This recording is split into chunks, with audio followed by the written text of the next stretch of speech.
દોસ્તો, આજે આપણે પ્રધાનમંત્રી કાર્યાલય દ્વારા સંચાલિત થતા એક પ્રગતિ નામના કાર્યક્રમ વિશે વાત કરીએ. દોસ્તો, પ્રધાનમંત્રી કાર્યાલય દ્વારા પ્રગતિ એટલે કે પ્રોએક્ટિવ ગવર્નન્સ એન્ડ ટાઇમલી ઇમ્પ્લિમેન્ટેશન નામનો એક કાર્યક્રમ 25 માર્ચ 2015 થી શરૂ કરવામાં આવેલો છે.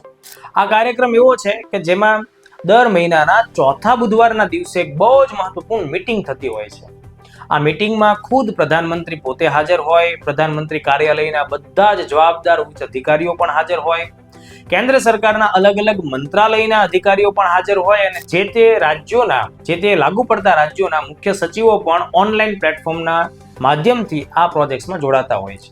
આ કાર્યક્રમનો ઉદ્દેશ એ છે કે દેશ માટે જે ખૂબ મહત્વપૂર્ણ પ્રોજેક્ટ છે તે કેટલા આગળ વધ્યા છે, તેની પ્રગતિ ક્યાં પહોંચી છે એ વાતની સમીક્ષા કરવી. એટલે દર મહિને એક બેઠક આ પ્રકારની જોવા મળતી હોય છે. તાજેતરમાં 49મી પ્રગતિ મીટિંગ સંપન્ન થઈ 24મી સપ્ટેમ્બર 2025ના દિવસે. અને આ જે મીટિંગ થઈ મિત્રો, તેમાં ખુદ પ્રાઇમ મિનિસ્ટર સાહેબે 65,000 કરોડ રૂપિયાના ખર્ચ ફાળવણી સાથેના જે ચાલી રહેલા પ્રોજેક્ટ છે એવા કુલ 8 જેટલા પ્રોજેક્ટ્સની કામગીરીની સમીક્ષા કરી. આ જે 8 પ્રોજેક્ટ છે દોસ્તો, તે અલગ અલગ ફિલ્ડ સાથે સંકળાયેલા છે.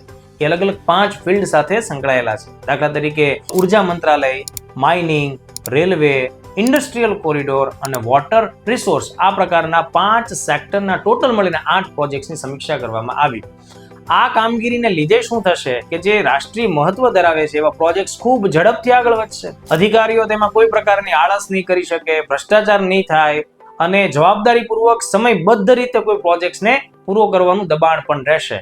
ફરીથી એનું પૂરું નામ તમે લોકો ખાસ ધ્યાને રાખજો. પ્રોએક્ટિવ ગવર્નન્સ એન્ડ ટાઇમલી ઇમ્પ્લિમેન્ટેશન એટલે પ્રગતિ. શરૂ ક્યારે થયું? 2015 થી. દર મહિને એક મીટિંગ. ચૂંટણીઓ વગેરે આવતું હોય ત્યારે મીટિંગ અટકાવવામાં પણ આવતી હોય. તાજેતરમાં કેટલામી મીટિંગ થઈ? 49મી મીટિંગ થઈ છે.